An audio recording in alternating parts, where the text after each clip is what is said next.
Hello, नमस्कार। हमारे सभी समस्त समस्त दर्शकों को भी और हमारे सभी शिक्षक गणों को और हमारे सभी विद्यार्थी गणों को भी हमारी ओर से शिक्षक दिवस की हार्दिक शुभकामनाएँ। आज इस खुशी के मौके पर आज हम लोगों को कुछ अभिप्रेरणादायक शब्दों का अनुसरण कराएँगे और आप हमारे शब्दों के माध्यम से बहुत कुछ जानेंगे। शिक्षा और शिक्षक और एक विद्यार्थी के मध्य का संबंध किस प्रकार से होता है, आज जानेंगे हमारे माध्यम से। तो चलिए देखिए, प्राचीन काल से ही शिक्षकों के विषय में या गुरु और शिष्य के बारे में प्राचीन काल से ही बहुत सारी गाथाएं गाई गई हैं और बहुत सारी बातें बताई गई हैं कि गुरु और शिष्य का आपस में क्या संबंध होता है। और जैसे कि कहा गया है, गुरुर् ब्रह्मा गुरुर्विष्णु गुरुर्देवो महेश्वरः गुरु साक्षात् परब्रह्म तस्मै श्री गुरुवे नमः। तो आइए देखते हैं कि गुरु का जो पद है वो ब्रह्मा विष्णु और महेश से भी ऊंचा माना गया है। तो एक शिक्षक का पद, एक गुरु का पद अपने शिष्य के लिए उस परमेश्वर से भी बढ़कर है। आज हम आप सभी शिक्षकों को भी और कुछ जो शिक्षार्थी हैं उनको बहुत कुछ बताना चाहेंगे अपने विचारों के माध्यम से, तो सुनने के लिए तैयार रहें। शिक्षक क्या होता है और शिक्षार्थी क्या होता है, तो आइए चलिए जानें। शिक्षक एक शास्त्र होता है जो कि पुस्तकों के माध्यम से अपने विवेक से, अपने मनोबल से बहुत कुछ सिखाने का प्रयत्न करता है अपने शिष्य को। और जो शिष्य होता है अर्थात शिक्षार्थी होता है वो एक शस्त्र होता है। अर्थात कहा गया है कि गुरु जो है वो एक शास्त्र है और जो शिष्य है वो एक शस्त्र है, क्योंकि शिक्षार्थी है एक योद्धा है, एक योद्धा की भांति कार्य करेगा इस समाज में, इस संसार में और अपने जीवन में। यदि वो एक अच्छा योद्धा नहीं बन पाता, यदि उसके अंदर किसी भी प्रकार की लड़ने की क्षमता उजागर नहीं हो पाती, तो एक अच्छा नायक नहीं बन पाएगा। क्योंकि कहा गया है ये दुनिया एक रंगमंच की भांति है और हम सब इस रंगमंच के एक खिलाड़ी हैं। इस रंगमंच पर वही टिक पाया है जिसका किरदार अच्छा है, बाकी सब कठपुतली की तरह नाचते रहते हैं। शिक्षक एक शास्त्र है और शिक्षार्थी एक शस्त्र है। इन दोनों के मध्य में अंतर है तो मात्र एक शिक्षा का।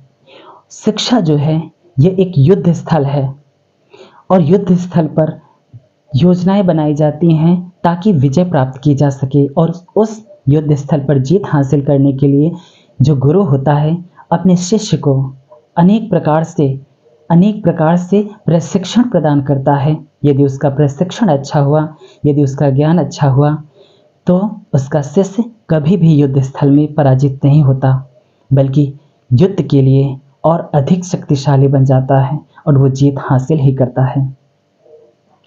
चलिए देखते हैं, आप लोगों को बताएंगे कि एक कलम की ताकत क्या होती है। देख रहे हैं आप, ये देखने में भले ही इसकी कीमत मात्र एक कलम की कीमत मात्र 5 रुपये क्यों ना हो, किंतु इसकी ताकत का अनुभव मात्र शिक्षक ही कर सकता है।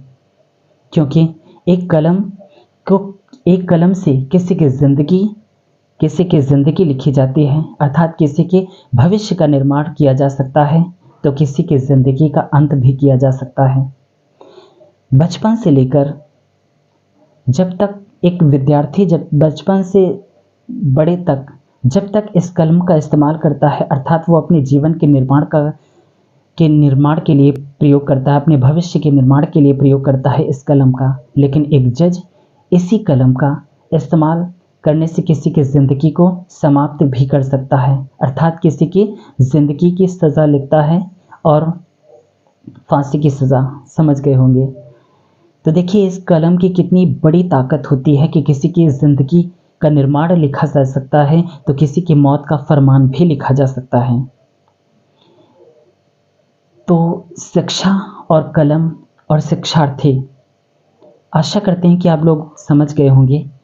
देखते हैं कि आचार्य चाणक्य ने शिक्षा के विषय में कुछ एक प्रेरणादायक शब्द कहे थे, आज आप हमारे माध्यम से सुनेंगे।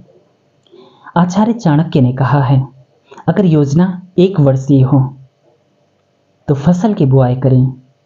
अगर योजना 1 वर्षीय हो तो फसल की बुआई करें, क्योंकि फसल 1 वर्ष में फसल अनाज पैदा ही कर देता है। और अगर योजना 10 वर्षीय हो तो वृक्ष की बुआई करें, अर्थात वृक्ष लगाएं, क्योंकि वृक्ष 10 वर्ष में फल दे ही देते हैं। और अगर योजना जीवन भर की हो तो लोगों को शिक्षित करें, क्योंकि शिक्षा ही वो भाव है, वह तत्व है जो संपूर्ण संसार का निर्माण कर सकता है, हर बुराई का अंत कर सकता है। शिक्षा वह शस्त्र है जिसके द्वारा दुनिया की हर बुराई का अंत किया जा सकता है। तो शिक्षा, शिक्षक और विद्यार्थी के बीच की कड़ी आप लोगों ने जानी हमारे माध्यम से। देखिए, आज विद्यार्थियों के लिए हम कुछ कहना चाहेंगे, वो शब्द आप लोग ध्यानपूर्वक सुने। शिक्षा वह शस्त्र है जो दुनिया की हर बुराई को काट सकता है। बुराइयां नौका में छिद्र के समान होती हैं, वे छोटी हों अथवा बड़ी, आखिर नौका को डुबो ही देती हैं। समय को नष्ट मत करो, क्योंकि यही तुम्हारे जीवन का निर्माण तत्व है। सफलता के 3 रहस्य हैं: योग्यता, साहस और कोशिश। लक्ष्य को ही अपना जीवन का निर्माण कार्य समझो, हर समय उसका चिंतन करो। जो अपने कदमों की काबिलियत पर विश्वास रखते हैं वो ही अक्सर अपनी मंजिल तक पहुंचते हैं।